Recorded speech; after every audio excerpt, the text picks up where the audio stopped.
You're listening to the Podcast Factory. Bienvenue pour un nouvel épisode PodBXL, votre podcast éphémère, puisqu'on propose des capsules sans vraiment garantir au moment du festival pour annoncer les podcasteurs et podcasteristes avant et après. Alors aujourd'hui, je suis très honoré parce que dans les 9 podcasteristes que nous avons sur le podium, déjà il y a 6 femmes sur 9, ce qui me rend fier, mais en plus, on a aussi pas mal de podcasts qui sont des fictions sonores ou des podcasts engagés, et c'est le cas aujourd'hui. Au micro à distance, j'ai Marie. Alors, le collègue Mewen est en déplacement, il ne peut pas être avec nous, mais si on attendait, on n'aurait pas pu avoir l'épisode à temps. Donc, il n'y aura que Marie aujourd'hui, mais vous êtes deux, je le signale. Je vais arrêter de parler parce que à l'honneur, c'est vous. Marie, bonjour. Est-ce que tu peux te présenter en quelques mots et présenter ton compagnon d'aventure? Bonjour Michel, merci beaucoup de m'avoir avec toi. Et je m'appelle Marie. J'ai créé le podcast Yalla, je t'emmène avec Mewen Pétard.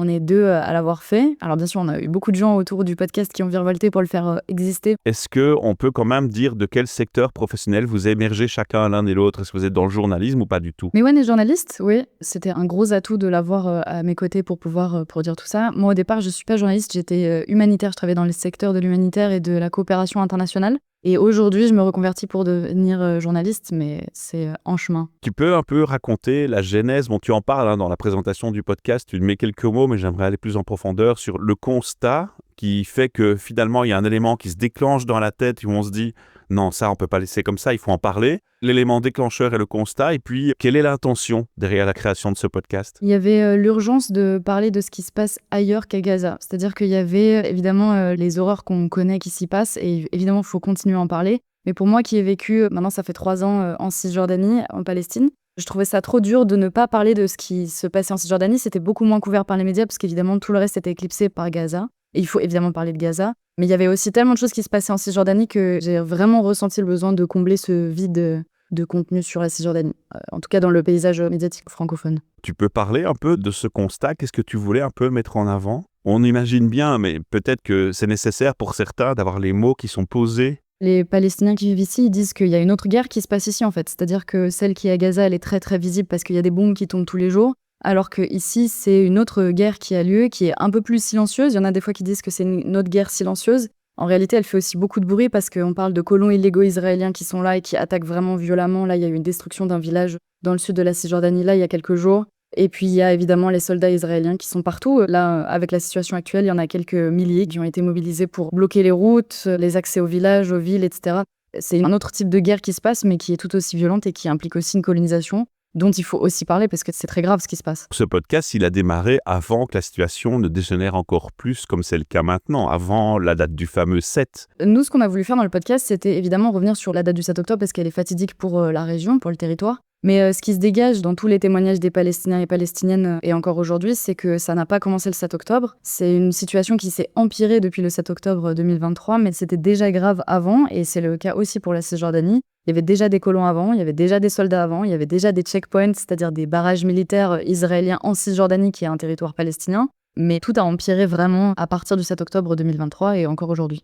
J'ai cru comprendre que vous vouliez une approche journalistique, je me trompe pas? Oui et non, parce que du coup, Mewen apportait vraiment ce regard journalistique avec des décisions éditoriales, etc. Alors que moi, j'apportais vraiment un point de vue de citoyen, c'est un peu du journalisme citoyen, à travers mon histoire, de raconter ce qui se passe là-bas d'un point de vue factuel. Et en ce sens, c'est journalistique comme travail, mais sur le coup, quand je l'ai fait, pour moi, je faisais pas un travail de journaliste, je faisais juste un travail de rapporter ce qui se passe et rapporter la parole des Palestiniens et Palestiniennes chez nous, j'allais dire en France, mais du coup, c'est pour les pays francophones. Oui, t'as forcément le côté où le journalisme va primer, on va quand même relater des événements en étant le plus neutre possible. Et puis toi, en tant que citoyenne, donc j'imagine que ça doit peut-être parfois poser des débats entre vous sur le positionnement. Et puis même, je pense qu'on soit journaliste ou pas, on a un cœur, on est humain, on a une sensibilité. Comment est-ce qu'on peut ne pas rentrer dans un moment donné dans une notion de jugement ou de parole qui va peut-être trop loin, mais on se dit finalement, est-ce que la parole peut aller aussi loin que ce qui se passe? Avec deux choses, déjà on reste très factuel, on donne des chiffres qui sont vérifiés, on met les sources dans notre épisode, Ouais. dans les notes de chaque épisode. Et la deuxième chose, c'est qu'on porte la voix des Palestiniens et des Palestiniennes, on la rapporte en France, dans le paysage médiatique francophone. C'est-à-dire que ce sont des sentiments, des choses que les gens voient, donc c'est incontestable en fait. Les témoignages, les expériences qui ont été vécues par ceux qui témoignent dans le podcast, c'est des choses qui ne sont pas contestables. C'est exactement ce qu'on voulait. Quels sont les enjeux et les difficultés que vous rencontrez? Parce qu'il faut être honnête, on ne va pas faire d'hypocrite. On est dans une société en Europe qui devient de plus en plus orientée vers la droite, voire même l'extrême droite dans beaucoup de pays. Je ne sais pas exactement quoi répondre à la question. Ce qui est sûr, c'est que nous, on s'est forcément confrontés à la question de la censure. À quel point est-ce qu'on peut parler de certaines choses ou pas? et quel risque on encourt en parlant ou pas. C'est malheureux, je trouve, parce que des jeunes journalistes ou journalistes en devenir ne devraient pas se poser la question de la censure, parce qu'on parle de droit d'informer, de simplement rapporter la parole d'autres personnes en France. Enfin, ça devrait pas être un souci, en fait. Dans des pays où on est supposé, je dis bien supposé avec beaucoup de nuances, être dans des démocraties. Je crois qu'il y a des définitions qui doivent être revues pour ceux qui ne peuvent pas comprendre ce qu'on est en train de mettre en avant aujourd'hui. Alors, on va pas rentrer trop dans la politique et le débat, c'est pas peut-être le but de cette interview. Aujourd'hui, ce que je veux, c'est surtout mettre en avant votre mission, ce que vous faites, l'honorer, parce que je trouve que, franchement, bravo. D'ailleurs, on va peut-être faire un petit clin d'œil au festival du podcast La Claque, qui est un festival que nous apprécions beaucoup et avec qui plaisir. vous ont remis un prix. Tu peux en parler rapidement? Oui, je peux en parler, évidemment. C'est un festival de podcast qui a lieu à Marseille, où je suis établie quand je suis pas en Cisjordanie. Et ils ont organisé un prix, et on a obtenu le prix du regard engagé pour notre podcast. Un grand merci à eux, d'ailleurs. Ça ne peut pas m'étonner, c'est forcé, c'était vraiment une chose à honorer. Nous, on n'aura pas de prix à vous remettre, on essaiera de motiver un maximum de public à venir vous supporter, à vous encourager, être présent avec vous.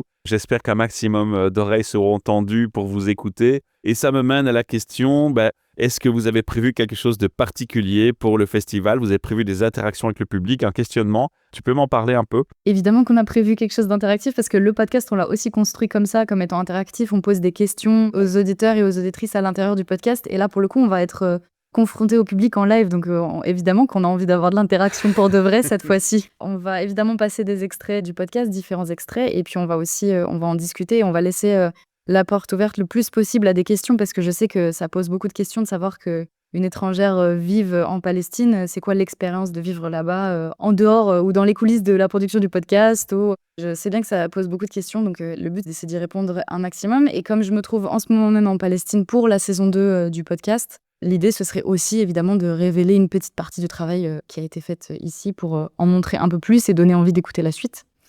Waouh, quel honneur! Ah, on est vraiment flattés. Merci pour cet honneur. Alors moi, je veux aussi utiliser cet épisode non seulement pour vous présenter, annoncer votre venue et faire un peu un teasing, c'est votre intervention le 5 juillet à Bruxelles. Mais ce que j'aimerais aussi, c'est que les auditeurs et auditrices qui ne connaîtraient pas encore ce podcast aillent le découvrir, aillent écouter des épisodes. Et donc, ça va me mener à une question très simple. Si tu devais illustrer ton projet par 2 épisodes qui se démarquent, lequel tu aurais envie de dire que tu souhaiterais que les auditeurs et auditrices écoutent avant de venir vous rencontrer? Parce que je pense que venir vous rencontrer et avoir déjà écouté des épisodes entiers peut rendre les questions et les interactions encore plus pertinentes. Oui, absolument. J'encourage évidemment à écouter avant parce que ça donnera beaucoup plus d'idées pour des questions. Évidemment, on va construire la séance ensemble pour pouvoir avoir quelque chose où les gens puissent avoir des questions aussi. Pour moi, l'épisode phare, si on n'a pas le temps d'écouter tout avant de venir, c'est le 9e épisode, le dernier épisode. Il s'appelle « Des racines et des graines soumoud ». Soumoud, c'est un mot en arabe pour décrire... En fait, j'ai pas envie de dire ce que ça décrit exactement, j'ai plus envie de dire que c'est l'épisode un peu conclusion.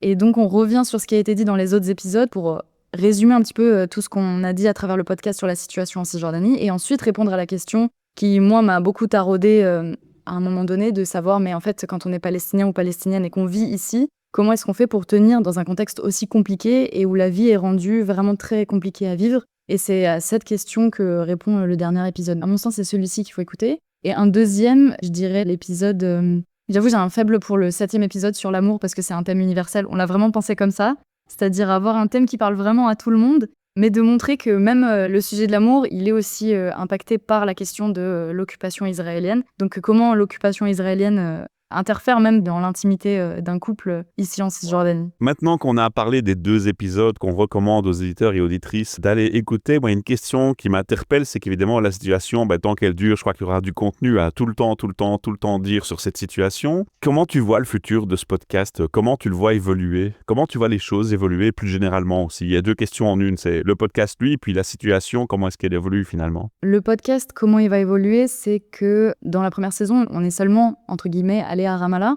qui est un peu la capitale de facto, qui est à 15 km au nord de Jérusalem. Et évidemment, la situation, elle se résume pas du tout à Ramallah. Au contraire, il y a un peu la bulle de Ramallah qui est un peu privilégiée ou qui est un peu moins affectée. Donc le but, dans la 2e saison, c'est d'aller un peu plus loin dans d'autres régions, dans d'autres villes et aller rencontrer d'autres Palestiniens pour avoir une meilleure idée de ce que c'est que la Cisjordanie. Donc ça, c'est pour le podcast. La situation dans la région, c'est compliqué en ce moment. On a un gros moment d'escalade de la situation. Ça dégénère au niveau régional. Donc c'est compliqué à dire, ce qui est encore une fois ce qui se passe toujours, c'est-à-dire qu'il y a un gros événement qui est en train d'éclipser le reste, c'est-à-dire que pendant qu'il y a l'escalade entre Israël et l'Iran, pour être clair, On continue de bombarder à Gaza, on continue de tuer des dizaines de civils qui récupèrent de l'aide humanitaire. Et pareil, en Cisjordanie, il y a encore un village qui a été détruit. Dans le sud, au nord, il y a un village qui est en train d'être complètement cloisonné avec des barbelés et des murs. Enfin, ça continue en fait, la situation et à Gaza et en Cisjordanie. Et le but, c'est de continuer à en parler en dépit de cette grosse actualité régionale qui continue de happer un peu notre attention. Il faut vraiment pas oublier ce qui est en train de se passer sur le terrain, ici en Cisjordanie et puis aussi à Gaza. Oui, c'est évident. Je pense que c'est important et votre rôle est clé dans ce podcast. Et ce podcast, il devrait être dans tous les médias actuellement. Des projets plus comme le vôtre devraient avoir droit de parole, devraient avoir place publique et moi, je l'encourage. En Israël, il y a des gens qui ne sont pas du tout d'accord, qui manifestent contre cette guerre, qui s'opposent à cette guerre. Qu'est-ce que tu aurais envie de dire à ce peuple s'ils écoutent ce podcast? Tu as déjà pensé que certains pourraient écouter ce podcast et se poser des questions? Alors, je sais qu'il y a des Israéliens qui ont écouté le podcast. Et dès le départ, nous, on a construit le podcast pour qu'il soit accessible à absolument tout le monde, c'est-à-dire de ne pas braquer les gens, que ce ne soit pas un podcast militant. C'était pas tellement ça le but au départ, c'était vraiment factuellement de raconter ce qui se passe ici.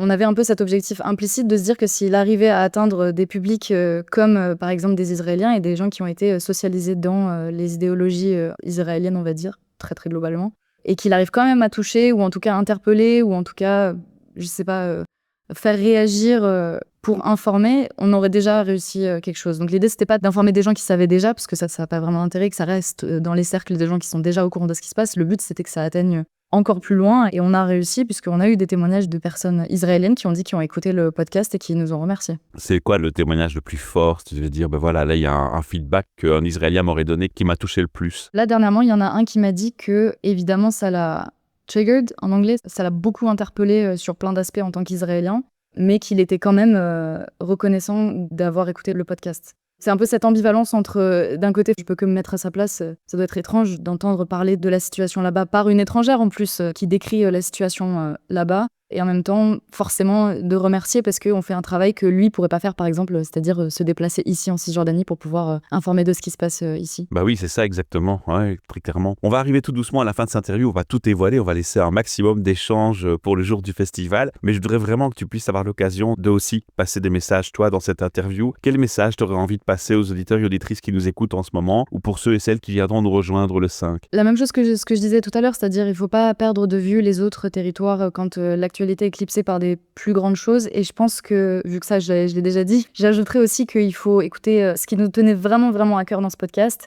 C'était de transmettre la parole des Palestiniens et des Palestiniennes. Il faut continuer à écouter les Palestiniens et les Palestiniennes parce que c'est eux les premiers concernés. Nous, on a seulement un rôle d'amplificateur des voix ou de les ramener ailleurs, etc., de les faire écouter. Mais c'est eux qu'il faut écouter. Nous, on a une position d'alliés, on n'a pas une position de les éclipser ou de les remplacer. Nous, on transporte seulement leurs paroles.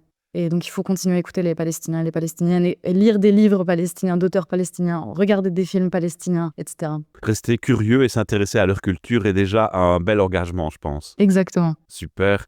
Alors, je vais encore une fois lancer le message aux auditeurs et auditrices. Venez encourager Marie et Mewen au festival le 5 juillet, mais n'oubliez pas qu'il y a aussi dans le test descriptif du podcast un lien vers un voicemail. Donc, vous pouvez laisser un message vocal à Marie ou à Mewen, on le transmettra avec une question, un commentaire, un encouragement. Ça leur fera certainement plaisir d'entendre vos voix aussi, même avant le festival. Et ce sera peut-être aussi l'occasion, si vous êtes sur place après, de reparler de ce message, de reparler de ce que vous avez échangé ensemble. Je reviens vers toi. Un point que tu voudrais encore mettre en avant en clôturant cet épisode, Marie? Je pense que j'ai fait passer tous les messages. J'ai envie qu'il y ait plein de monde qui vienne pour qu'on puisse en discuter parce que c'est vraiment l'occasion de discuter un peu plus en intimiste, on va dire, et en live avec les auditeurs et les auditrices qu'on n'a pas beaucoup l'occasion de rencontrer. Donc ce serait vraiment génial qu'il y ait du monde et qu'on pose le plus de questions possible. Nous, on est prêts à répondre à tout avec Mewen. Super. Bon, en tout cas, on met actuellement déjà notre énergie à essayer de vous amener un maximum de monde. Je pense que c'est pas forcément non plus la quantité qui compte, c'est surtout le fait qu'on vous découvre pour ceux qui ne le connaissent pas et qu'on entende ces voix de Palestiniens.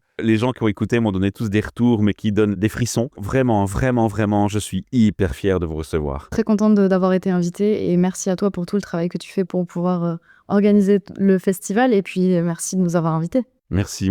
Je suis impatient de vous rencontrer. Nous aussi. Plaisir partagé, vraiment. Merci beaucoup. Shukran, bislama, Shukran. You're listening to the Podcast Factory. Ce projet podcast est une initiative créée et proposée par l'ASBL de Podcast Factory Org avec le sponsor de Transforma Bruxelles Innovation Playground. Depuis janvier 2025 et pour 5 années, nous sommes aussi sponsorisés par Plugin Company, notre opérateur de bornes et de cartes de recharge privilégiés. de Podcast Factory Org est très fier d'être membre de Kaya, coalition des écopreneurs et écopreneuses, et de collaborer avec le Lovell Center.